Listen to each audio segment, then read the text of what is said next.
Hello everyone, welcome back to my channel. If you haven't subscribed yet, please click the subscribe button and the notification bell for more videos. Alright, so today we are going to be replanting some Spiderwort. So meron akong 1, 2, and 3. 30 pots of Spiderwort.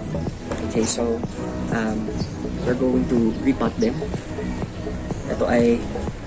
Itong dalawa, this one, each one is for worth 70 pesos. This one is for 50 pesos. So sa orchidarium ko din siya nabili. And magre-recycle lamang tayo ng ating mga soil. Kung ano yung meron dito, ayun na rin yung ating mga gamitin.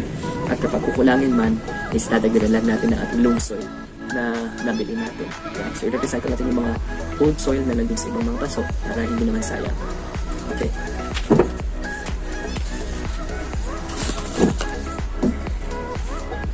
So ito, ang gagamitin natin sa violet na Spiderwort. Ito. Ito yung gagamitin natin sa violet. By the way, this is Boat of Moses daw. Ito, Boat of Moses. Ito, hindi ko alam kung ano to. So, kung alam niyo kung ano ito, kung anong variety ng Spiderwort, you can please comment down below. Ayan. So, ito naman, dito lang sa PVC pots natin naman. Okay, let's do this.